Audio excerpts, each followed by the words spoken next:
The Dandenongs. Another excellent Australian word to say, and as with all the best Aussie words, it originates in an Aboriginal language, in this case, the Woiwurrung language of the Wurundjeri people, within whose traditional country these picturesque forested mountains sit. Today, if asked where the Dandenongs are, people are much more likely to say just outside Melbourne than on Wurundjeri country. But the Dandenongs were hot property long before Melbourne was built, long before even the Wurundjeri people turned up. And when I say hot property, I mean 1,000 degrees plus hot, because volcanic eruptions are that hot, and that is how the Dandenongs formed. This happened about 400 million years ago in the Devonian period, which is long before the dinosaurs, and the school textbooks would tell you was the age of fish. However, here, just outside Melbourne, it was the age of volcanic rocks and ash raining down from the sky. Settling down to a nice spot of brunch in Devonian Melbourne would have been, regrettably, impossible. Since then, the Dandenongs have been very elegantly eroding and are now perfect for moderately strenuous day hikes, and those volcanic soils and the steep gullies and higher mountaintops are perfect for a wide range of biodiversity. So here I am in the Dandenongs, the Dandenongs Ranges National Park, which is about an hour's train ride outside of the centre of Melbourne. And it's where Melburnians, as I believe they're called, come for nice country walks and get out of the heat of the city in the summer and look at some nature. And it's full of lots of ferny forests. The station that I've just got off at is actually called Upper Fern Tree Gully. The giant tree ferns in the Dandenongs are Dicksonia antarctica, also known as the man fern and the soft tree fern, which, for a plant called a Dicksonia, seems a little on the nose. These ferns are massive. Their trunks can grow 15 metres tall. Those leaf fronds can be 2 to 4 metres long. And their fibrous trunks, lots of other plants like to grow from them, so like mosses, other ferns, orchids. And the Dicksonia really love the wet forest in the steep gullies of the Dandenongs. These places give real Jurassic Park vibes. The tree ferns are just one of 2 celebrity plant species living in these wet forests. Look up above the tree ferns. Look higher still. Keep going, because you are looking at Eucalyptus regnans, the tallest flowering plant in the world. Eucalyptus regnans means the reigning eucalyptus, which is a pretty cool scientific name to have, befitting its towering height. So what do we call it? Well, lots of things. None of them as impressive. Swamp gum, Australian oak, stringy gum, because of the way its bark likes to peel away like a cheese string. But for some reason, the preferred name is mountain ash. And if you're British like me, the mountain ash is an entirely different type of plant. It's a scraggly little tree with lots of pretty little red-orange berries. So, for the duration of this video, when I say mountain ash, what I mean is the big, tall Australian one. Names aside, just how tall are these mountain ash? Again, the tallest flowering plant in the world. Well, there's plenty in the Dandenongs which now exceed 80 metres tall, and they've been growing since the 1920s. The tallest ever recorded grew to 114 metres tall. That was cut down near the town of Thorpedale in the 1880s. Yeah, cut down. I guess some Victorian gentleman needed a really long table or something. But if those tallest mountain ash today survive another 3 or 4 decades, so hopefully within my lifetime, the state of Victoria will once again have trees that are over 100 metres tall. That is, if they can survive wildfires, because unlike other eucalyptus species, mountain ash don't survive wildfires and just sprout again. They die, and they have to start all the way from the beginning as seeds.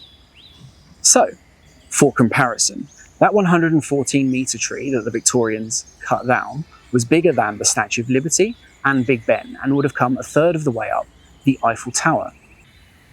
More importantly, in the plant stakes, it was just shy of the tallest tree known today, a coast redwood in California called Hyperion, which is 116 meters tall.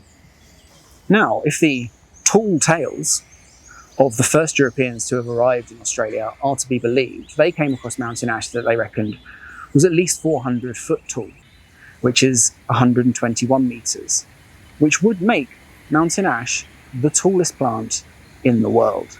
Now, this, of course, is a bit of a stretch, but since redwoods are gymnosperms and they don't produce flowers, the mountain ash's record as the tallest angiosperm, or flowering plant, still stands. There's lots of wildlife here that I'm hoping to see, such as lyrebirds, a bird that can mimic sounds with its calls, including human sounds. You might have seen them on television. Wallabies, apparently wombats. So we'll see what we can see. And that was the sound of a train there. That wasn't a lyrebird pretending to be a train. It's not too hot today, actually. The weather is overcast, promises of showers, but apparently that's quite good because the Dandenongs look really nice in that misty, wet cloud. So hopefully there are some nice showers. Since I arrived in the Dandenongs just after dawn, the birds were up and having breakfast. Would I tick a lyrebird off my list straight away? Would a childhood dream I had harboured since watching David Attenborough's Life of Birds at the age of 9 finally be realised? The short answer was no. So I guess the thing about being in lyrebird country is any noise you hear, it might be a lyrebird. Car alarm, cockatoo, chainsaw, people talking, probably not people talking, but still, you never know. But there were lots of other Aussie birds out anyway, doing what Aussie birds love to do, which is make a massive noise. In fact, I've never been to a country where the bird life is so emphatically against anyone sleeping in past about 5 a.m. There were some wattle birds, both red and little. And some interesting parrots. More on those later.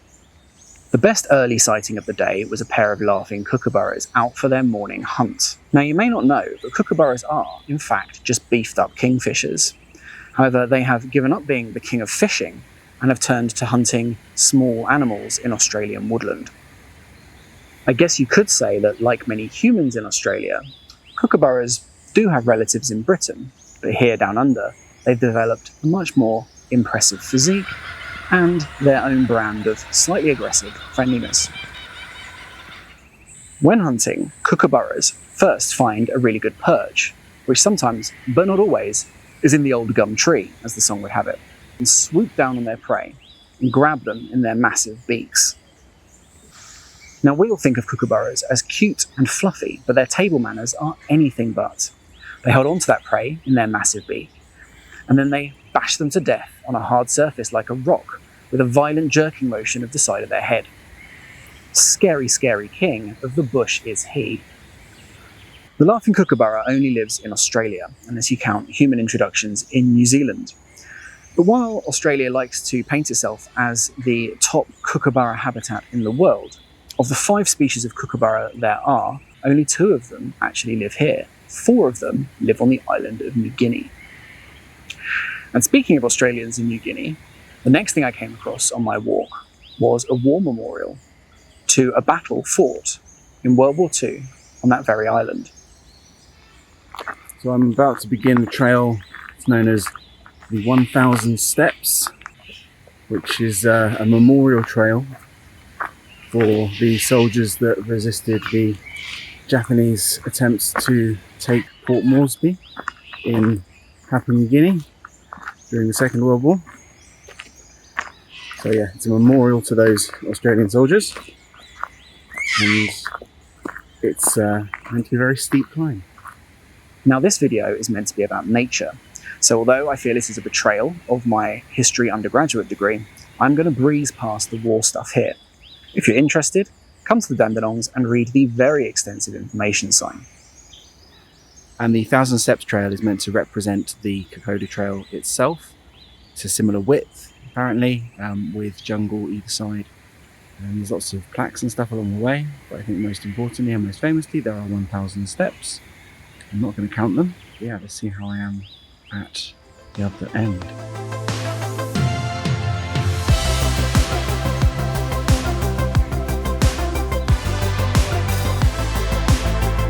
So yeah, pretty tiring. But good nature, good history, good cardio. What more could you want?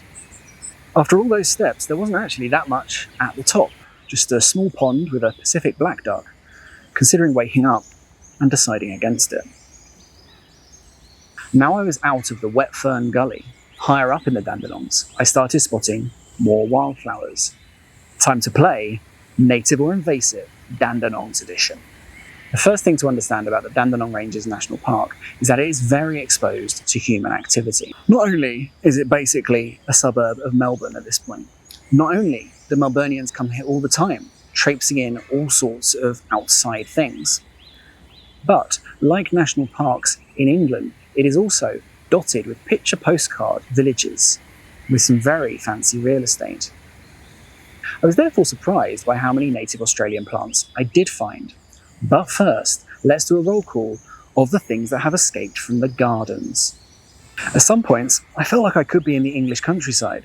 There were oxeye daisies, Leucanthemum vulgare, spear thistles, Cirsium vulgare, and common self-heal, Prunella vulgaris. And actually, at one point, I didn't catch it on camera, I even saw a European blackbird. And I only really mention that because I want to show off this really nice photo I once took of a blackbird in the snow. South Africans would have felt right at home here too, with plenty of red hot poker, Kniphofia uvaria, bulbil bugle lily, Watsonia mariana, and blue lily, Agapanthus praecox. In fact, at one point, the Agapanthus was lined up like some kind of floral fortification, protecting the well-heeled residents of the Dandenongs from the perils of the Australian bush.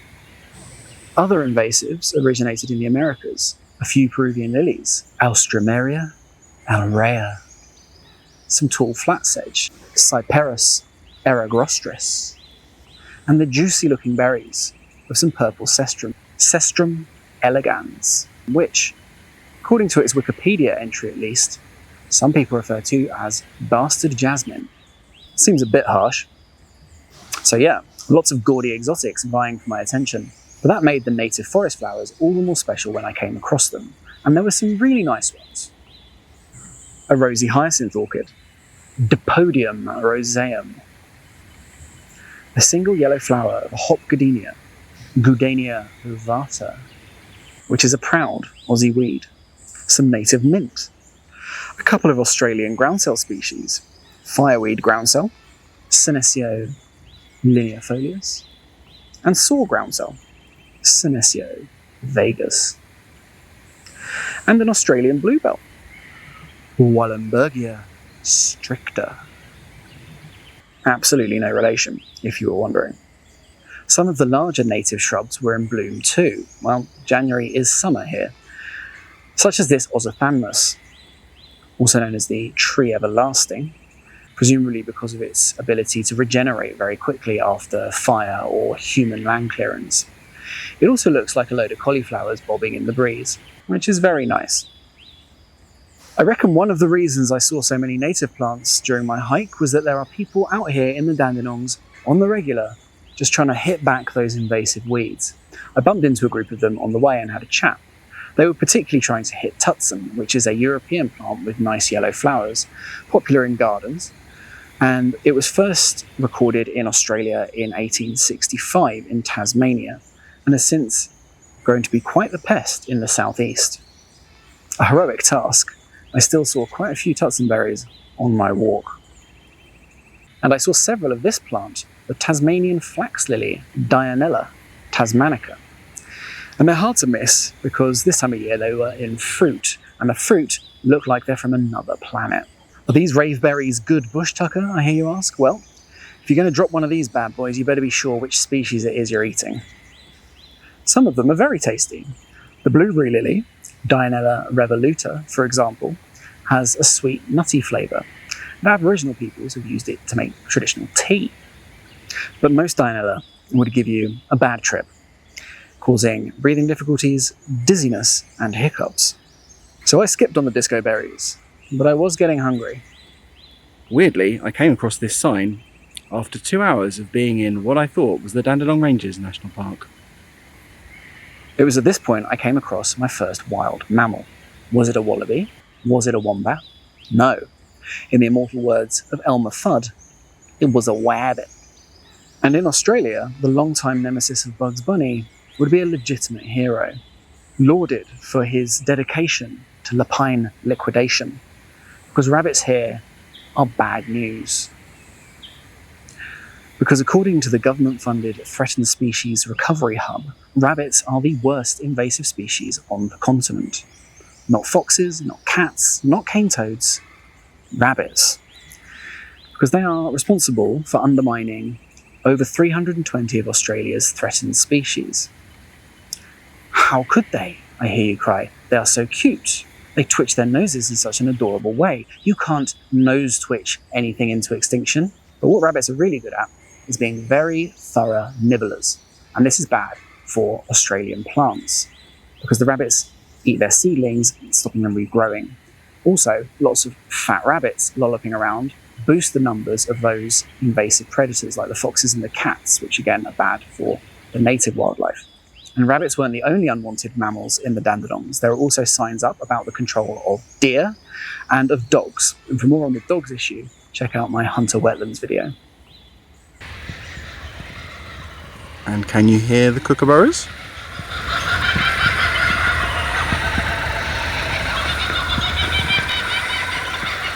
I'd not yet found my lyrebird, but I was enjoying other birds in the forest. The obligatory Australian magpies.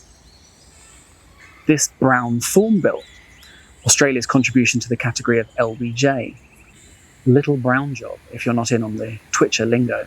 And this eastern yellow robin, which is not related to the robins of Christmas card fame, but does look much more similar, unlike the American robin, which is just a thrush, which I find very irritating. Thrush the bird, that is.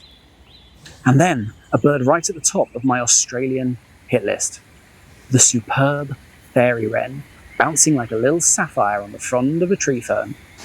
You often see fairy wrens in groups with one blue male and lots of brown females. And I was going to make a load of jokes about fairy wren harems with Big Blue Daddy being serviced by his lady wren females. However, I found out that's a myth. The truth is even sexier. It's a bit of a free love situation. Fairy wrens have been called the least faithful bird in the world. Female fairy wrens have been known to cop off with up to 13 males in half an hour. 76% of fairy wren chicks are born with absent fathers, outsiders who had a fling with mama. Fortunately, the fairy wren's social circle is tight. The social group consists of 2 breeders and up to 7 helpers, and these all help to raise the chicks. This wasn't a great excursion for insects, because insects love the sun, and it was consistently overcast. But what I did see was lots of common brown butterflies, which are more interesting than their name suggests, because the brown undersides of their wings help them camouflage perfectly in dry leaf litter, of which there is loads in Australia because eucalyptus trees. I'd just be walking along, and then suddenly the leaves would just fly up and flutter away with flashes of orange, and then settle a few meters down the path and completely disappear again. I tried to catch this on camera, but it was pretty difficult. Little butterfly ninjas. Oh, and also weighing in for the insects were these bull ants. Now, there are about 90 species of these big-jawed B-movie beasties living in Australia, and my encounter with this Inchman ant went something like this. "What big eyes you have, Mr. Ant. All the better for hunting down intruders of the nest." Bull ants have great vision. They can track an intruder from up to a meter away, which is a long way if you're an ant, and particularly stressful if you're another insect trying to avoid that ant. "What big jaws you have, Mr. Ant. All the better for holding you still as I sting you."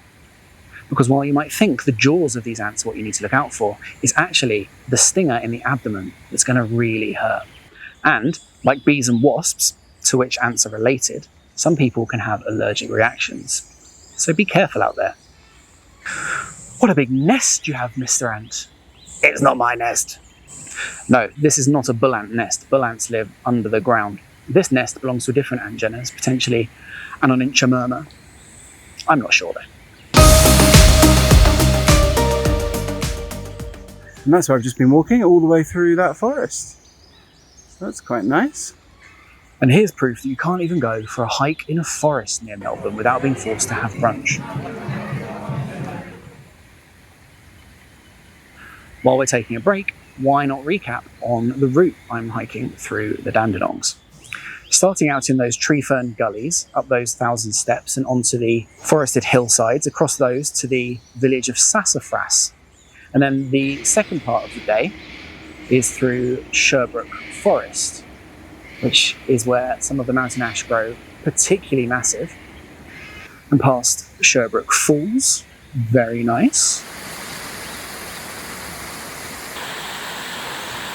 And finally, onto proper lyrebird country. Wilderness it ain't. Each section of the trail ends in a picnic ground a bit like this one. Apparently everything behind me used to be a pine plantation, 5 hectares of it, which they planted in the 1920s. They felled it all at the end of the 1990s to regenerate the forest here by sowing native plants, particularly mountain ash. So you can see all those plants growing behind me, including some nice understory, all the undergrowth you can see. And they've got a nice little picnic area here too. So I guess that's a great little example of how you can reverse the damage of the past. Be careful where you stop for lunch though, because those gigantic mountain ash trees have a sinister trick up their stringy sleeves. It's called sudden branch drop, which hopefully is self-explanatory. And these are large branches, and they are suddenly dropping from a great height. The branches that drop are otherwise healthy, so you never know which tree is going to try and kill you next. It's actually the tree's way of dealing with drought conditions. By dropping limbs, they don't have to use up as much water, which is why sudden branch drop, or SBD, happens more in warmer summer months, right at the time everybody's having lovely picnics or camping. I've heard these branches being described as widowmakers, which kind of reinforces the stereotype that every single living thing in Australia is out to kill you. However, the chances of being branched to death are vanishingly small, so don't let it ruin your hike. But if you do hear an almighty crack right above your head, followed by the sound of leaves whooshing and rustling really fast, maybe find a different spot. And you know what likes dead wood? Fungi, nature's Death Eaters, and the trickiest thing to pick in a game of animal, vegetable, mineral, because they are neither animal nor plant, although fungi are slightly more closely related to us than they are to the trees they eat. And there are some very impressive fungi fruiting in the forests of the Dandenongs. This bracket fungus is enormous. My favourite fungal sighting of the day was this false turkey tail.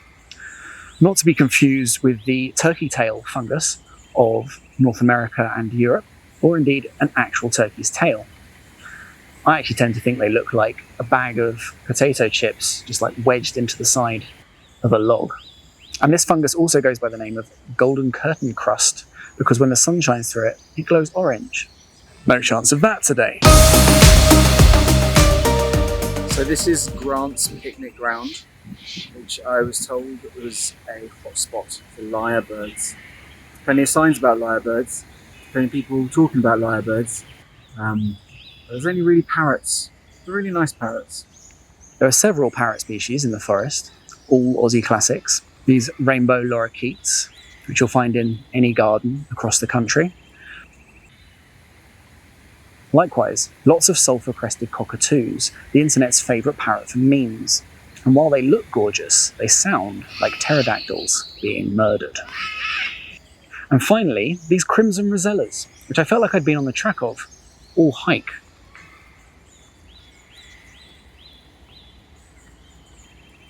For more on the different types of rosella, go to my previous video. Anyway, my search for a lyrebird continues. All the signs, the human-made ones at least, were pointing towards an imminent lyrebird encounter. Surely.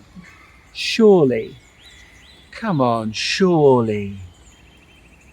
I know I'm making a big deal of these lyrebirds, but it was one of the best wildlife encounters of, perhaps, my life. Because you don't spot these birds with your eyes, you spot them with your ears. And as I stalked down Lyrebird Walk, I was always listening out for bird calls, just in case it was a lyrebird imitation. I'd hear a tweeting from above, and then a little brown bird would fly across the path, another false alarm. And then I heard a bird call from a bush by the side of the trail. And then another. And then another. And then another really unusual one. And then a really good imitation of a kookaburra.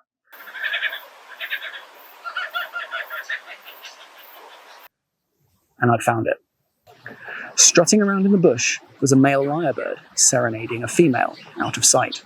Despite its name, the superb lyrebird actually looks a bit like a rather dull pheasant, albeit with very nice orange tail feathers.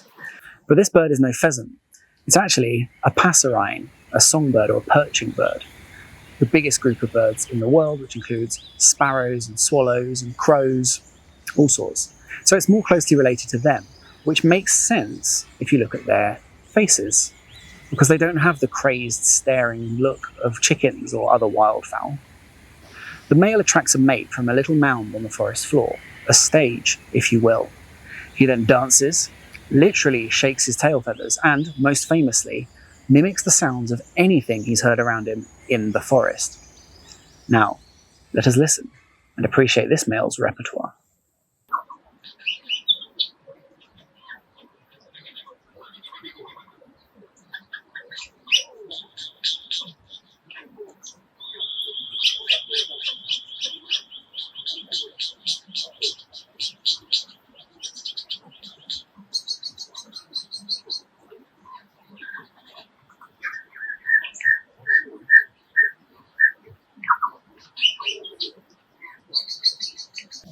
Lyrebirds rarely leave their home range, which has about a 10-kilometre diameter, which is why things started looking really dicey for Melbourne's lyrebirds when, in the 19th century, humans started being encouraged to settle the forest and to develop it.